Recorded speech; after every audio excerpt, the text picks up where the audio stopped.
Bom, eu tô devendo um monte de resposta para um monte de coisa, mas hoje eu tô interessado numa outra coisa que é esse movimento do Red Pill, que eu não sei se eu nem consigo descrever muito bem, mas é um movimento predominantemente da internet, predominantemente feito por homens que se juntam para falar, na melhor das hipóteses, falar mal de mulher, colocar a mulher em certas categorias, tipo, mulher é isso, mulher é aquilo, mulher gosta disso, mulher não gosta daquilo. São movimentos extremamente machistas, às vezes guiados por alguma figura messiânica, assim, mas às vezes não. E eu queria comentar um pouquinho. A partir da posição científica, claro, tentar entender ao invés de julgar, né? E não só tentar entender no sentido, assim, sócio-histórico das determinações daquilo, mas tentar entender assim, tentar olhar para a cara dessa pessoa e ver o que está acontecendo, tá? Eu vou tentar. Mas a primeira coisa que me chama a atenção é a raiva disso não ser nem um desastre nacional, né? Porque hoje em dia parece que a gente está importando até os desastres. Esse movimento não começou no Brasil, é um movimento que já está difundido em muitos países, principalmente de língua inglesa, aparece nos Estados Unidos, essas coisas. E de alguma forma curiosa, ele também parece que ele é um movimento meio atrasado, né? Meio assim, preso no tempo, porque ele parece, se parar para pensar, uma resposta às mudanças materiais, estruturais, econômicas e reais que aconteceram na vida das mulheres nos últimos 70 anos. Né? Quer dizer, as mulheres progressivamente, e aí eu não estou falando sobre todas as mulheres de forma nenhuma, porque essa ainda é uma questão de classe, mas as mulheres, vamos dizer assim, de classe média, as mulheres de centros urbanos e assim por diante, as mulheres nas melhores das circunstâncias, né, ganharam progressivamente nos últimos 70 anos muito mais controle sobre os seus corpos, os seus trabalhos, as suas rotinas e assim por diante, né? Então, em algum sentido estranho, esses caras parece que eles estão respondendo a uma coisa que está acontecendo já faz muito tempo, que é, ora, as mudanças nas formas de vida, claro, trouxeram mudanças nas formas como os gêneros se relacionam, né? Isso é uma coisa que a gente tem que pensar.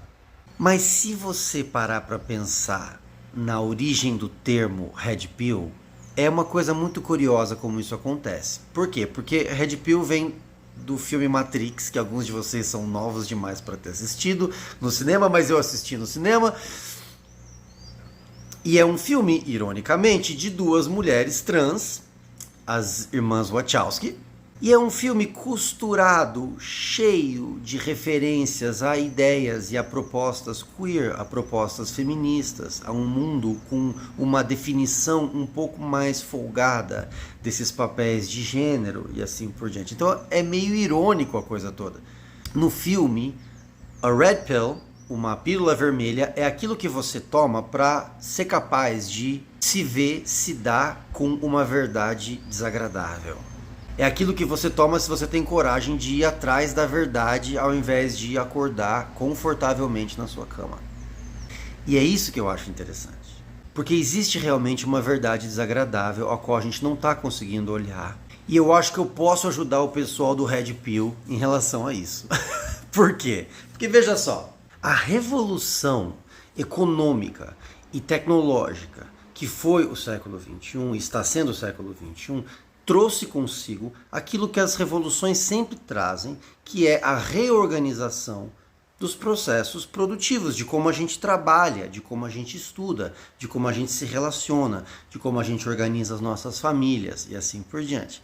Então, essa revolução, essa transformação desorganizou o jeito que a gente faz um monte de coisa. Por exemplo, o jeito que a gente produz conhecimento.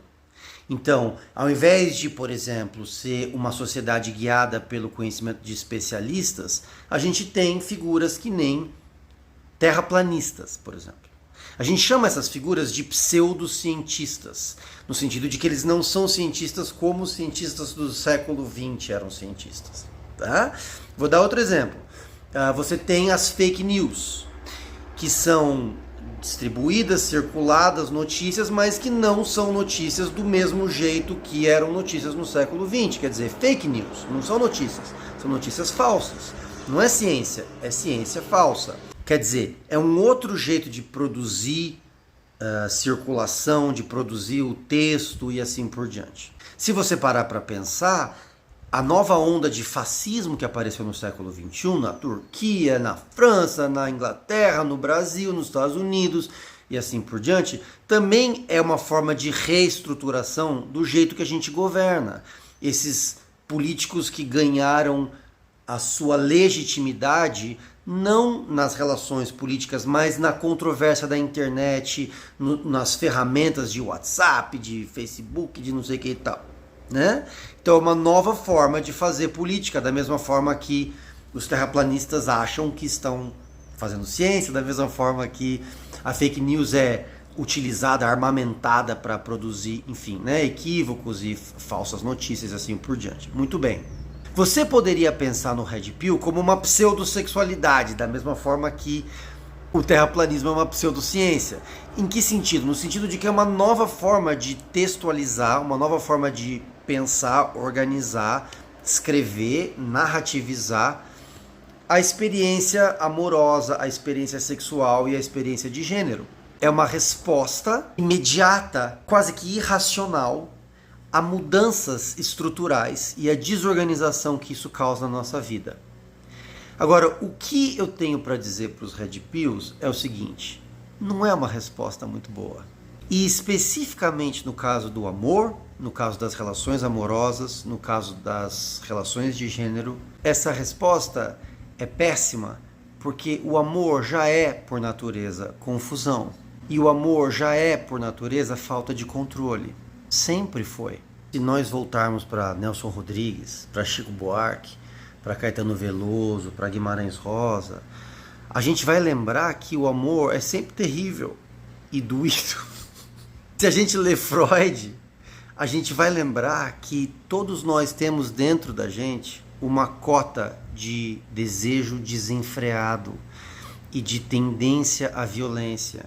E que a organização da civilização está estruturada em cima do conhecimento científico de que todos nós somos, em alguma medida, selvagens, que é só o amor que organiza essa selvageria na forma das relações produtivas, das relações familiares, românticas, profissionais, artísticas, científicas e assim por diante. Essa tentativa de dizer o que as mulheres são ou como elas se comportam é não só errada em todos os sentidos, mas perde o ponto do amor. Em termos psicanalíticos, a gente poderia dizer que o amor é justamente aquilo que acontece quando você não tem essa capacidade de definição, quando alguma coisa que não é nem característica sua, nem característica minha, mas que é característica de um gesto de leitura entre nós dois, acontece. Esse acontecimento a gente geralmente chama de o amor. Fica para pensar.